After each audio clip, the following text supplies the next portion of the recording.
సంవత్సరాల తరబడి ఎన్ని మందులు వాడినా మీ మోకాల నొప్పులు తగ్గట్లేదా? ప్రాణ పెయిన్ క్లినిక్ లో అత్యాధునిక చికిత్స. నమస్తే రస్తా గారు. నమస్తే ఉషా. ఇప్పుడున్న రిలేషన్షిప్లో కనుక మనం చూసుకుంటే అత్త కోడళ్ళ విషయానికి వస్తే చాలా సందర్భాల్లో ఒకరికొకరు కలిసి ఉండడానికి ఇష్టపడట్లేదు. దానికి మెయిన్ రీజన్స్ ఏంటి అంటారు? అప్పటి జనరేషన్కి ఇప్పటి జనరేషన్కి ఉన్న వ్యత్యాసాలు ఏంటి? ఒకప్పుడు ఇంకా పని ఎక్కువ కోడలు చేయాల్సి ఉండేది, అయినా కమ్యూనికేషన్ బాగుండేది. ఇప్పటి రోజుల్లో చూసుకుంటే ప్రతి ఇంటికి ఒక పని మనిషి దొరుకుతూ ఉన్నారు, బట్ కమ్యూనికేషన్ ఉండదు, చెప్పడానికి ఇష్టపడరు, ఇబ్బందిగా ఫీల్ అవుతూ ఉన్నారు ఎక్కువగా మనం మాట్లాడితే. రీజన్స్ ఏంటి? ఇది చాలా మనం ఎంత గొంతెత్తి అరిచినా ఎంత చెప్పుకున్నా ఇట్స్ అన్ఎండెడ్ ఇష్యూస్ ఉంటాయి దీంట్లో. అయితే బడే పెద్ద ఇంట్రెస్టింగ్ అండ్ కాంట్రవర్షియల్, కొన్నిసార్లు హ్యూమరస్, కొన్నిసార్లు సీరియస్, కొన్నిసార్లు అంటే ఒక జీవితం, ఒక భార్యాభర్తలది అంటే ఒక అమ్మాయి జీవితం అని చెప్పుకుందాం. ఇంకా అది అమ్మాయి జీవితం మొదలయ్యేటప్పుడు భర్త అనే పోర్షన్ ఎంత ఇంపార్టెంటో అత్తగారిది అంత జోక్స్ వస్తుంటాయి.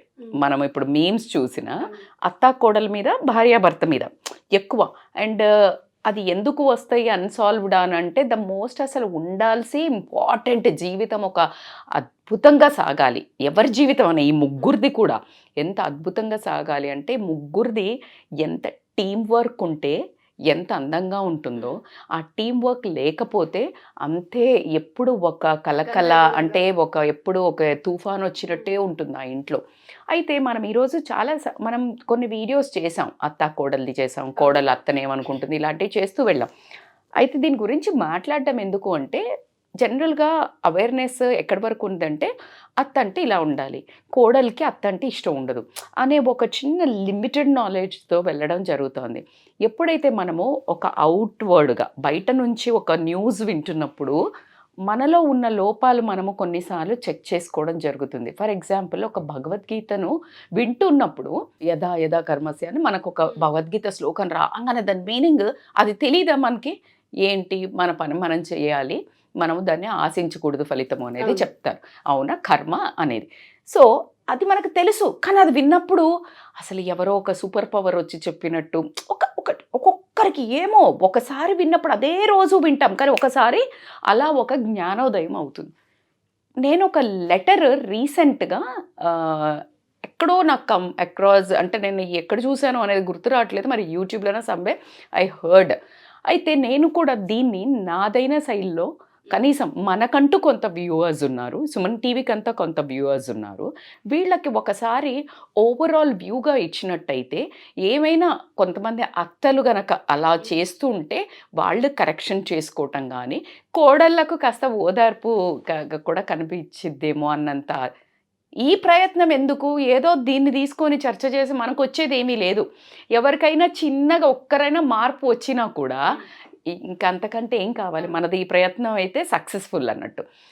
ఫస్ట్ పాయింట్, అత్తకు కోడలు ఏం రాసిందంటే, జనరల్గా ఇది కాంట్రవర్షియల్ అని మనం మాట్లాడుకుంటే ఒక కోడలు అత్తకు రాసింది, అత్తయ్య, ప్రియమైన అత్తయ్య గారికి నేను నా ఒక భావాలను ఈ ఒక లేఖలో పెట్టదలుచుకున్నాను.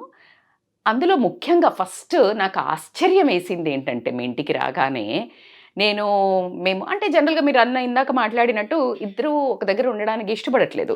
ఆ అత్తలు కూడా కాస్త భయపడే ఒక వర్గం అయితే ఉన్నారు.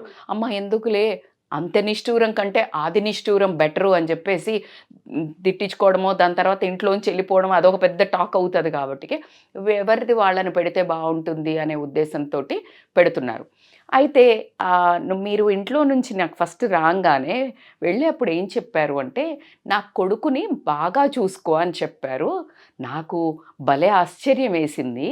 నేను కదా నా కుటుంబాన్ని వదిలేసి వచ్చింది, నన్ను కదా మీరు బాగా చూసుకుంటామని అడిగి తీసుకొచ్చుకుంది, నేను కదా మీ ఇంటిని రన్ చేయాల్సింది.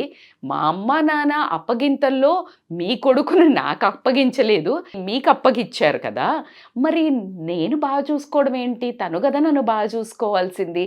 మీరు ఇలా చెప్పంగానే నాకు ఒక రవ్వ ఆశ్చర్యం వేసింది.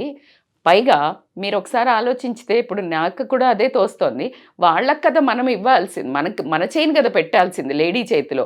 ఎక్కువ మంది, నేను కూడా చాలా మా తమ్ముడిని ఇప్పుడు మా ఇంట్లో కూడా జనరల్గా చెప్తుంటారు మా తమ్ముడిని బాగా చూసుకుంటున్నాం. ఆశ్చర్యం వేస్తా, ఒక డైలాగే నేనైతే చాలా ఒక రకమైన కన్ఫ్యూజన్ స్మైల్ ఇస్తానులేండి వాళ్ళకి, అది పక్కన పెడితే బాగా చూసుకోవడం అంటే ఏంటి అంటే ఎక్కడ మీరు గమనించండి కొంతమంది, నేను ఇది మళ్ళీ అందరూ హార్ట్కి తీసుకోకండి, ఎవరు చేస్తున్నారో వాళ్ళకి తగిలి వాళ్ళు మారితే సరిపోద్ది.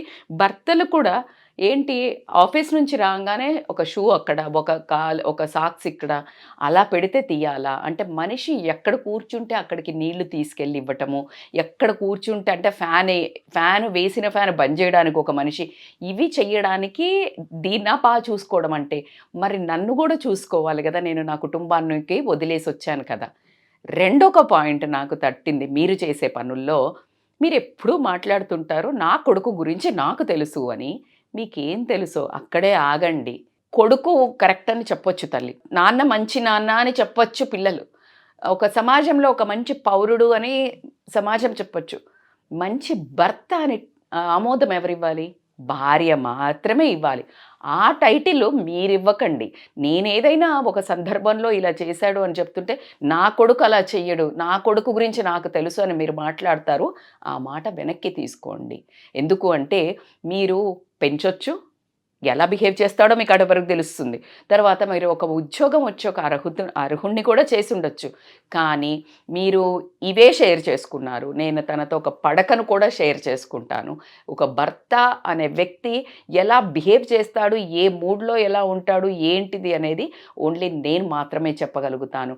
అదే గనక మీరు ఇలా ఏదైనా గొడవ అయినప్పుడు, అవునా అమ్మ నేను చెప్తానులే సర్ది అని చెప్పి, అరే ఎందుకు చేస్తున్నావని కనుక మీరు మీ కొడుకును మందలిచ్చినట్టయితే నాకు అది చాలా ధైర్యంగా ఉండేది.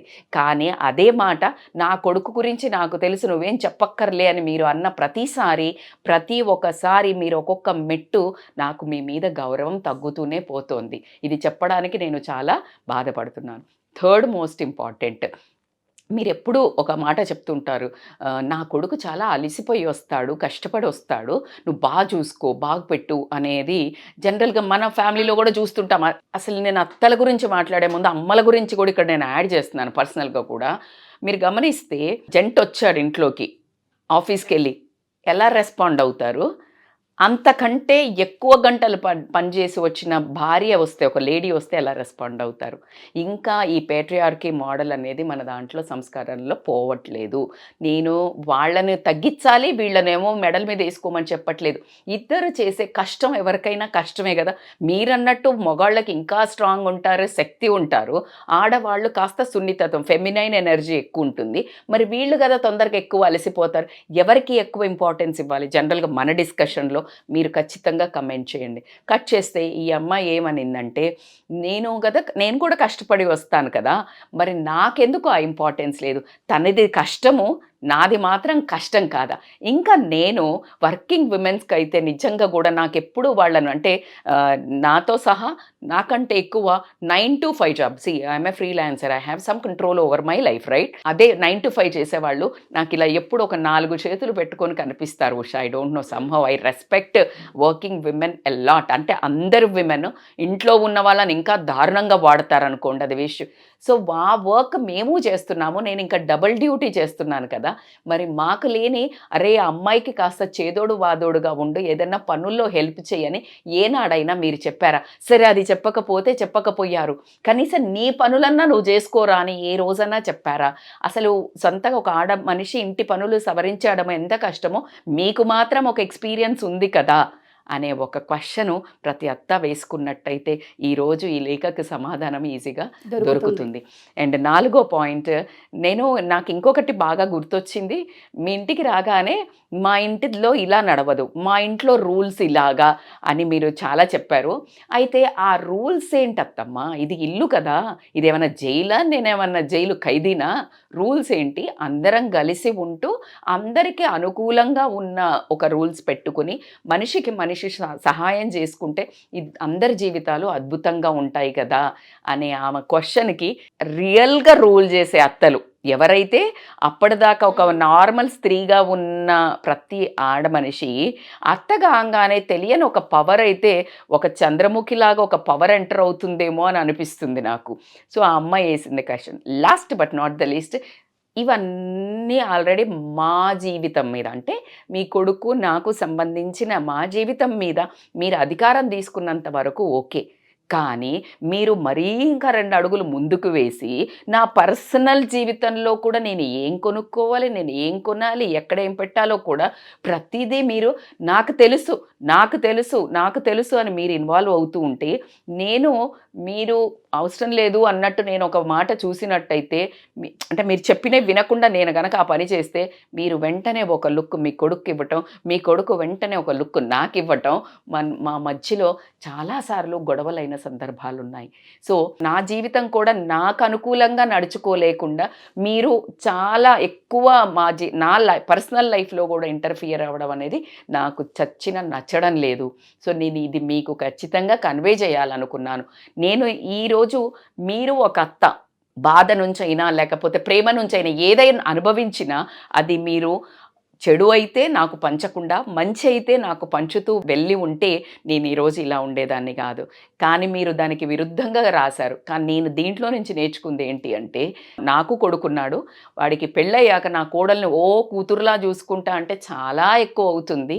కానీ ఖచ్చితంగా ఒక దయ్యంలాగా వెంటాడి ప్రతి చిన్న దాంట్లో దూరి నేను మాత్రం వాళ్ళని డిస్టర్బ్ చెయ్యను అని మాత్రం ఖచ్చితంగా చెప్తున్నాను. ఈ లేఖ రాయాల్సి వచ్చినందుకు నన్ను క్షమించండి, ఇప్పటికైనా అర్థం చేసుకుంటారేమో అని నేను ఆశిస్తున్నాను అని చెప్పి, మీకు ఇష్టం లేని కోడలు అని రాసింది. That was little hilarious. But ఆ కంటెంట్ వింటున్నప్పుడు చాలా ఆలోచింపచేసింది. అయితే before closing I want to tell one story. ప్రతి తల్లి అంబలికల్ కార్డ్ అంటారు, అంటే బొడ్డు ఉంటుంది కదా, అది జనరల్గా 2 సార్లు కట్ చేయాల్సి ఉంటుంది తల్లి. ఫస్ట్ టైము మనం ఎప్పుడైతే పిల్లలు కంటారో ఖచ్చితంగా తల్లి అన్ని రోజులు లోపల పెట్టి మోసింది, అది కట్ చేస్తే దూరం వెళ్తాడని తెలుసు, కానీ కట్ చేస్తుంది. ఎందుకు కట్ చేస్తుంది అంటే బాబుకి మంచిది, ఎదగడానికి మంచిది, and it is not correct. So దూరం చేసినా ఎక్కడికి పోడు. ప్రపంచంలో మీరు గమనించండి, పెళ్ళికి ముందు వాడు ఎక్కడికి పోయినా ఆ బేచైని ఉండదు. తిన్నావా ఉన్నావా వరకు పరకలు, నువ్వు క్లాస్లో ఎవరితో ఇంత రప్చరు ఇంత ఉండదు ఫోకస్. సో ఎందుకు తిరిగి వస్తాడు అనే ఒక నమ్మకం. అదే రెండోసారి కార్డును కట్ చేయాల్సిన అవసరం ఉంది అత్తగారులు అనే తల్లులకు మాత్రము. కొడుకుని పెళ్ళైన తర్వాత ఆ సెకండ్ కార్డ్, ఇన్విజిబుల్ కార్డ్, ఆ బొడ్డు ఏదైతే అది ఇంకా ఎక్కడో ఒక అంటి పట్టుకొని ఉంటుంది కదా, అది కట్ చేయకపోవడం వల్ల ప్రతిసారి వాడు ఏం తింటున్నాడు లేదు, నీ అమానత్ అయిపోయింది. ఎక్కడికి నువ్వు కట్ చేసినట్టయితే గనక ఇంకొక అమ్మాయి జీవితంలోకి శాంతంగా మొత్తంగా ప్రశాంతంగా వెళ్ళినట్టయితేనే ఆ అమ్మాయి ఆ అబ్బాయి ఒక పరిపూర్ణమైన జీవితం గడపాల్సి. అదర్వైజ్ నువ్వు ఈ కార్డును కట్ చేయకుండా ప్రతిసారి నన్ను మర్చిపోతాడా అని నువ్వు అనుకోవడం వల్లనే ఆ ఒక భయంతో అబ్బాయిలు కూడా ఒక రకమైన కన్ఫ్యూజన్ స్టేటు, అటు వైఫ్కి అత్తకి గొడవలు పడడానికి సగం కారణం అబ్బాయిలే అని చెప్తాను నేను. సో కాబట్టికే ఖచ్చితంగా తల్లికి 2 సార్లు అంబలికల్ కార్డ్ కట్ చేయాల్సిన అవసరం అయితే ఎంతైనా ఉంది. అప్పుడే మీ జీవితము, మీరు ప్రాణంగా ప్రేమించే మీ కొడుకు జీవితము ఖచ్చితంగా బాగా, అంటే చాలా ప్రశాంతంగా, హ్యాపీగా, సంతోషంగా ఉంటుంది. Wonderful story. మీరు అన్నట్టుగానే 5 పాయింట్స్ ఉన్నాయి అందులో. ప్రతి పాయింట్ కూడా ఆపి చూడాల్సిన అవసరం ఉంది. ప్రతి పేరెంట్స్ కూడాను, అవసరం కూడాను. ప్రతి అత్తగారికి, ప్రతి తల్లికి, ప్రతి కోడలికి ఈ ఎపిసోడ్ చాలా పెద్ద ఇంపాక్ట్ని క్రియేట్ చేస్తుందని కోరుకుంటున్నాను. థ్యాంక్ యూ రజిత గారు. Thank you so much. Thank you so much Usha.